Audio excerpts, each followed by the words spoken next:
Feminicidio y huérfanos por feminicidio. Es un tema rudo, ¿eh? Fíjese que ahorita, si me permite, recordaba cuando hicimos un reportaje hace mucho tiempo, a la que hacía referencia a Ricardo Bucio, allá en Ciudad Juárez, con las llamadas muertas de Juárez. Y fue una cosa, fue fuertísima, ¿no? Porque ya sabe, ¿no? Todo lo que también le pasaba a la ciudad.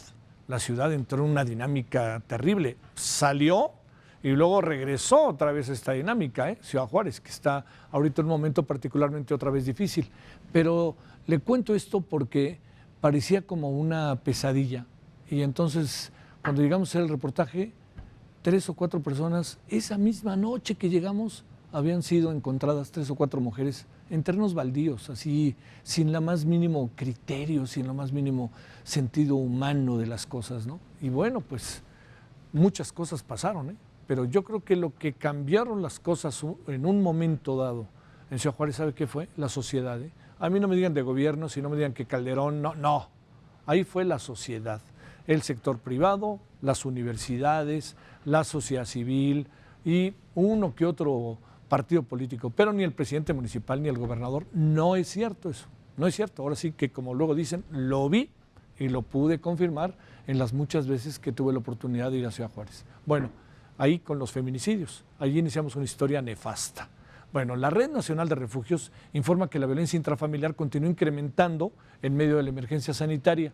A través de un informe precisó que entre marzo y junio sus 69 refugios atendieron a 14.599 mujeres con sus hijos, un aumento del 81% respecto al mismo periodo, pero del 2019. Esta es más información para lo que ahora viene. Patricio Lamendi es doctor en Derecho y representante de la red. Nosotras tenemos otros datos. Gracias, Patricia, te saludo con mucho gusto. ¿Cómo has estado?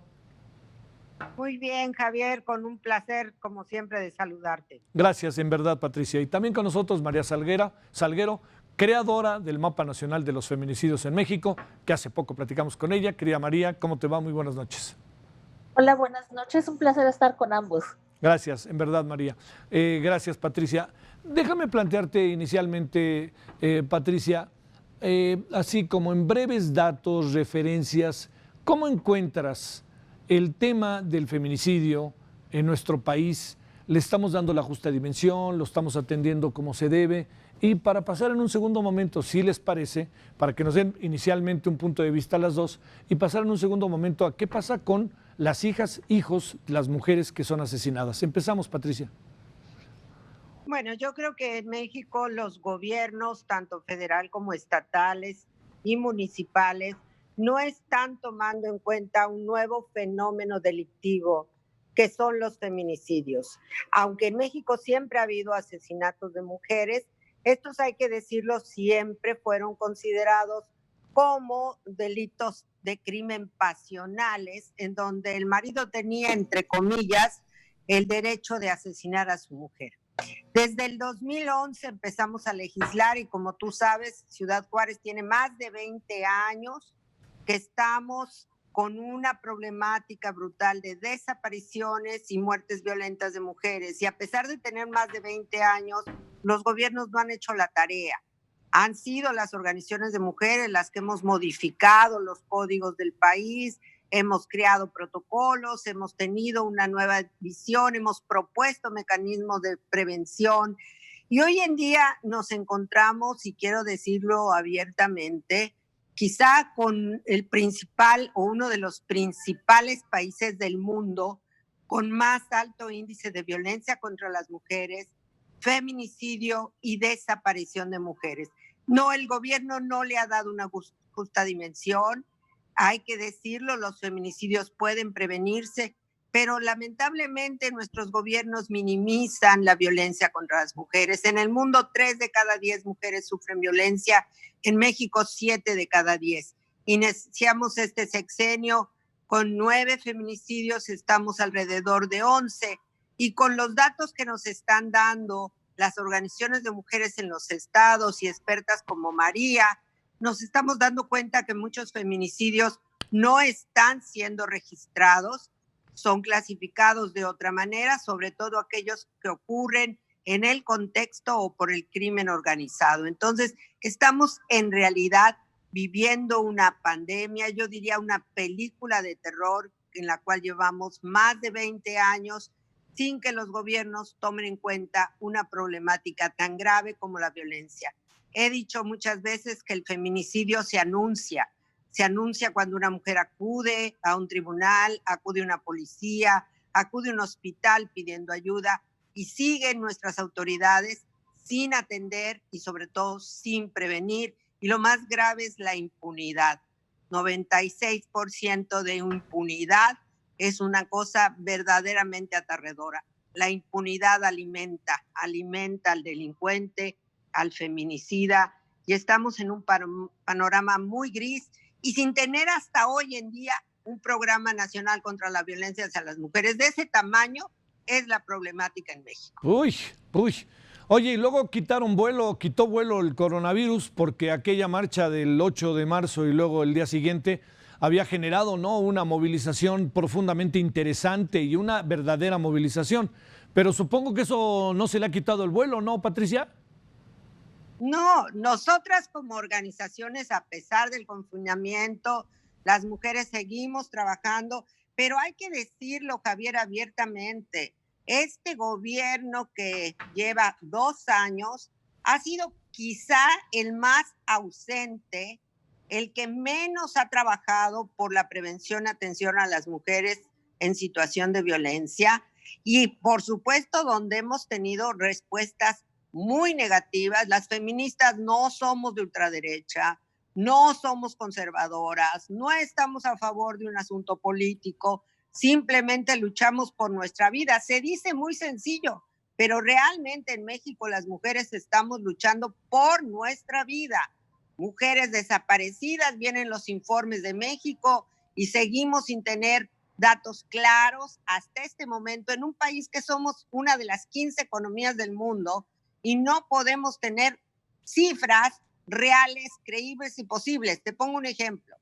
Aguascalientes reportó un feminicidio en 6 meses y las organizaciones de mujeres documentaron 36. Uy. Igual Guerrero, igual los estados. Es decir, ni siquiera los sistemas de información están tomando en cuenta la problemática. Y el secretariado ejecutivo un día dice que disminuyeron, otro que aumentaron. La realidad es que la violencia ha crecido a pesar de la pandemia. Y esto hay que decirlo, no disminuyó, no, al contrario, delitos como violación, que es uno de los motivos principales del feminicidio, crecieron. Y por supuesto vamos a seguir teniendo la violencia en el hogar, que en verdad yo creo que no dimensionan lo que significa en términos de seguridad la violencia familiar, la violencia sexual. Somos quizá el primero o el segundo país del mundo con más alto índice de violencia sexual para niñas y niños. O sea, no es una cifra sencilla. Sí, bueno. Es muy grave lo que pasa. María, con ese gran trabajo que has hecho, que por fortuna todos empiezan a reconocer, ¿no?, porque sé que he sido indirectamente testigo de lo que te ha costado. ¿Cómo encuentras, habiendo creado este mapa nacional de feminicidios en México, cómo encuentras la situación? Un poco la ponemos en perspectiva por lo que ha pasado a lo largo de la presencia de la pandemia. ¿Cómo encuentras la situación en lo que corresponde a números negros, a la información que tú tienes, a lo que uno se puede enterar? A ver, adelante, María. Pues sí, desgraciadamente la prensa no alcanza a recopilar toda la violencia. Yo uso la prensa para construir el contexto de motivaciones, modalidades de la violencia, quiénes son los perpetradores en muchos de los casos, cosa que el gobierno no tiene. Esta tarea le corresponde al gobierno y es aquí que las organizaciones hacemos el trabajo.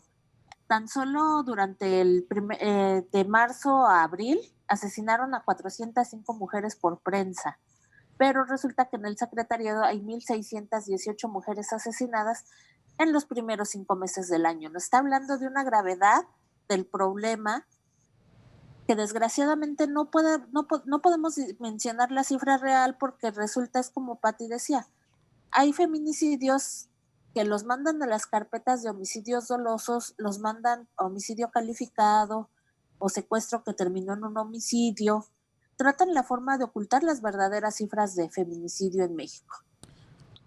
En estos días del confinamiento se han dado muchos hechos muy violentos. Por ejemplo, no sé si viste la masacre de 5 mujeres, 3 niñas, 2 adultas en Nicolás Romero. Sí, claro, Estado de México. Y aprendieron a uno de los agresores, presuntamente es del cártel Jalisco Nueva Generación, pero no hay una estrategia de seguridad para niños, niñas y mujeres en situaciones de conflicto armado. El gobierno no la comprende. Tuve una reunión con las mujeres del gabinete, incluyendo la secretaria de Gobernación, Olga Sánchez Cordero, la senadora Malu Micher, y Malu Micher me decía, a mí no me interesa saber la ruta de la droga. Pero en Guanajuato está creciendo el problema de las adicciones en mujeres. Y muchas de las víctimas que yo tengo, víctimas de feminicidio, resulta que tenían problemas de adicciones. Si no se analiza el contexto completo y complejo, nunca se va a parar el problema. Durante el confinamiento hubo el feminicidio de Ana Paola, una niña de 13 años en Nogales, Sonora. El agresor era un tipo con problema de adicción al fentanilo y al cristal, tenía antecedentes delictivos por robo. Ella no vivía una situación de violencia familiar, pero la violencia estructural del Nogales, Sonora, terminó asesinándola a ella. Sí. El gobierno no tiene elementos para analizar estos contextos complejos de violencia que terminan también afectando a las mujeres en el ámbito familiar. El incremento de consumo de drogas, de alcohol, por crimen organizado, niñas desaparecidas a manos de los grupos criminales, porque la trata de personas es otro de los negocios más redituables de los grupos criminales. Déjame plantearte, María, oye, además hay un caso, María, el caso de un beisbolista, ¿no? De Saltillo, que creo que incluso, agredió a su pareja y además creo, por la información que se tiene, es que habría asesinado al pequeño, ¿no? En un acto verdaderamente, el hombre está detenido, lo que me hace presuponer que hay las agravantes suficientes para pensar que fue él, ¿no? Sí, y desgraciadamente esta violencia hacia niños y niñas las vemos cada día más a manos de los padrastros. ¿Es el caso? Ha incrementado los asesinatos de niños y niñas también. Sí, bueno, a ver, déjenme plantearles, empezamos Patricia de nuevo, el tema que tiene que ver con, a ver, se da un acto de feminicidio, ya lo decías ahorita un poco, Patricia, María, se da un caso de feminicidio, pero la pregunta que uno se hace es, ¿qué pasa con los hijos y las hijas de una mujer que podría eventualmente vivir sola o que estaba con alguien o que simplemente en la calle la detuvieron, lo que quieran? ¿Qué pasa con esas niñas y niños, los huérfanos de los feminicidios? ¿Qué pasa, Patricia? Bueno, regularmente podrás imaginar, hay niñas, niños que presenciaron la muerte de su madre en manos de su padre o del hombre con el que vivía la madre. Estamos hablando ya de entrada de una situación traumática. Quedan la mayoría en orfandad total. Muchos de ellos pueden ser también víctimas del crimen organizado. Esto hay que decirlo. Hemos venido insistiendo desde antes de Juárez y después de Juárez que se necesitaba una política de atención a niñas y niños huérfanos de feminicidio. Cuando corren con suerte, paran en la casa de algún abuelo o abuela o en casa de algún familiar que los acepta. La mayoría de ellos no viven esa situación, se quedan en la orfandad con una precariedad enorme y sin acceso a la justicia. Y luego pasan casos tan terribles, de veras, como el famoso caso Martín del Campo, que asesina a su esposa delante de sus 2 pequeñas hijas, pero ya después de años en prisión alega tortura y entonces el señor sale libre. Las niñas declaran, no les aceptan a las niñas ser testigos y finalmente quedan en la orfandad. Y obviamente viviendo el trauma que esto significa. Tener por lo menos un tema de cuidados, de atención, demás sería parte de la reparación del daño que debería de hacer un juez. Lo que pasa es que en México los jueces se les olvida la reparación del daño para violencia contra las mujeres, o el caso no termina en las mejores circunstancias. Estamos hablando de un nivel tan alto de impunidad, muchos de estos agresores quedan libres, y después lo más dramático es que en los juzgados les entregan a los hijos, a ellos, que muchas veces presenciaron la muerte directa de su madre a manos de su padre o del padrastro. Entonces, es una situación dramática y todos ellos pueden ir a parar a la delincuencia organizada como esclavos sexuales, esclavas sexuales o incluso como personas que transportan drogas. Hay que decirlo abiertamente, México no tiene una política de prevención, no tiene una política criminal, no ve el fenómeno delictivo, no está tomando en cuenta el papel que juega el crimen organizado en la violencia contra mujeres, niñas y niños, y seguimos en ocurrencias. Esto es muy grave. Yo en verdad no sé todavía por qué la secretaria de Gobernación tiene que ver temas de violencia contra la mujer si ya no tienen las áreas de seguridad allá. ¿Por qué no están estas en las áreas de seguridad y donde pueda generarse una política criminal? Porque todas son ocurrencias, salen con una campaña que está mal hecho y luego con otra campaña y otra cosa, y hasta la fecha no tenemos una respuesta integral a la problemática y sobre todo la orfandad terrible de tantos niños y niñas que también son víctimas de violencia. Hay que decirlo, el número de niñas, niños asesinados a temprana edad, víctimas de trata. Somos un paraíso de la trata. México está documentado por las principales agencias de policía del mundo y no hay atención directa. Somos el primer exportador de pornografía infantil en el mundo. Yo no sé a quien gobierna si eso no le duele. Tener estas cifras son aterradoras. Y hasta la fecha no conozco un programa de prevención a la violencia contra las niñas y los niños en nuestro país. Inventan áreas y más áreas y más áreas y al final de cuentas no tenemos ninguna respuesta. Un país que no quiera a sus mujeres, que no quiera a sus niños y sus niñas, no sé dónde vamos a parar. Y la verdad es que yo le pido a la sociedad que nos apoye a los grupos y organizaciones de mujeres que estamos luchando porque en este país exista una política pública congruente y coherente. Muy bien. Creo que es lo mínimo que necesitamos. A ver, María, sobre lo mismo, en tu mapa, en tu revisión, tenemos una gran cantidad, pregunto, de huérfanas y huérfanos. ¿Tienes una idea de cuál es su destino? ¿Qué es lo que has encontrado junto con esta mirada, ¿no?, de Patricio Olamendi de exactamente dónde estamos parados también como políticas públicas? Precisamente como ella afirma, a veces, si bien les va, terminan con los abuelos, desgraciadamente a veces terminan con la familia del agresor. Uy. Y eso hace que continúe el círculo de violencia. La familia del agresor debería perder automáticamente la patria potestad sobre los nietos.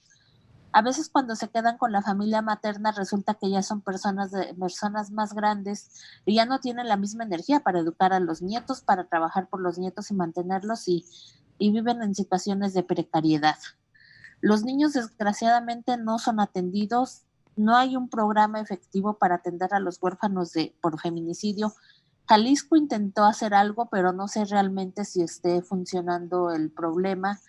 Y a veces, desgraciadamente, por prensa, apenas si mencionan, dejó hijos en orfandad, nada más menciona, dejó 1, 2 o 3 hijos, pero no necesariamente mencionan. La gravedad del problema ni siquiera la podemos dimensionar, desgraciadamente, porque los indicadores oficiales no nos permiten ver esa gravedad. Y desgraciadamente los indicadores con los que se mide la violencia en México son desde 2008 sí. Y no contemplan las nuevas dinámicas de violencia. Y los huérfanos han estado en el olvido por siempre, no nada más por feminicidio, sino también por crimen organizado, que sus padres son asesinados en estos contextos. Bueno, y los huérfanos, pues a veces no sabemos si estudian, si comen, si tienen un techo donde dormir. Entonces realmente no sabemos qué sucede con ellos. A ver, para cerrar, les pido un minuto a cada una, Patricia, María, que nos digan ¿Qué escenario, no quiero cerrar con pesimismo, pero es difícil como pensar en otro tipo de escenarios, qué escenarios presumen que tendrá este país cuando la pandemia efectivamente entre a otra etapa? Conste que dije otra etapa porque no se va. Pero segundo también porque no veo cómo pueden achatar la famosa curva. Pero poniéndolo en perspectiva, ¿qué presumen que va a pasar por ahí de noviembre, diciembre? ¿Vamos a tener cifras aterradoras? ¿Qué es lo que va a pasar? ¿Qué presumen que pudiera pasar en un minutito, entendiendo que es poco el tiempo, pero para que nos den sobre todo perspectivas? Adelante, Patricia. Bueno, yo creo que hay que dejar claro que la situación económica que vive el país como consecuencia del coronavirus y por supuesto la situación de carencias sociales, el desempleo, la falta de oportunidades, la pérdida de empleo para millones de mujeres, hay que decirlo, la mayoría es informal, la mayoría tiene muy precarios, ganan de 1 a 2 salarios mínimos, es imposible sobrevivir. Y estamos hablando también de una niñez mexicana que vive en total estado de vulnerabilidad y con enormes carencias.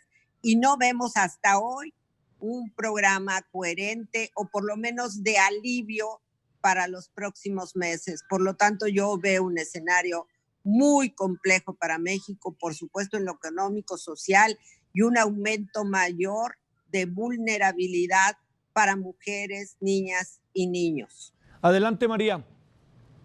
Pues yo veo que la brecha de desigualdad se va a abrir más, se va a ahondar más hacia las mujeres precisamente por esto. El ejemplo de una chica que trabaja en una tienda que está abajo de mi casa, ahorita ya está recibiendo la mitad. Ella no tiene hijos, pero imagínense los que tienen hijos y que estén recibiendo la mitad de su sueldo, porque tampoco hubo apoyo a los pequeños negocios que dan trabajo a la mayoría de la población. Entonces, una mujer con hijos que le reducen la mitad de su sueldo, híjole, no quiero estar en esa situación, pero en esa situación están muchas mujeres en este momento, ¿no? Y esta brecha se va a ahondar. Sí. Bueno, Patricia Olamendi, gracias. Qué gusto saludarte. Muchísimas gracias. Un saludo muy cariñoso. Muchas gracias, María. Saludos y abrazos a ambos. Gracias. Pronto nos veremos, María. Bye. Muchas gracias. Bueno, ahí tiene usted. Es muy fuerte la información, ¿no? Pero uno no puede también poner otra cara. ¿Sabe qué es lo que sucede? Hay dos elementos que están pesando mucho en relación a los feminicidios. Uno, para decirlo claro, la terca realidad, ¿no? Ahí está la terca realidad de las cosas que pasan, que no podemos soslayar. Y otra es la forma en que se actúa ante este delito, ante esta situación. Entonces, si se actúa dándole desde la jerarquía máxima del país importancia, esto permea en todas las áreas del país que tienen de alguna u otra manera que ver con este problema. Pero si desde la parte de arriba se considera una cifra, luego se dice otra, o se dicen un conjunto de circunstancias que tienen que ver incluso con el papel de la mujer en la sociedad, el asunto adquiere otra naturaleza y entonces se da una especie de camino a la libre y enfrentamos fenómenos como el que estamos enfrentando. Habrá que ver qué pasa por ahí de noviembre con este y otros temas, con el tema también económico, y sabe que otro tema es como para darle vuelta y empezar a pensar qué va a pasar con la educación, por una razón muy sencilla, porque cuando tengamos por ahí de noviembre o octubre ya cifras, veamos la gente los estudiantes que han podido regresar, los que no han regresado, los que están en la calle, ahí vamos a tener, espero que no se abra, como allá en Argentina decía, ¿no? La brecha, y que la brecha no se nos venga encima.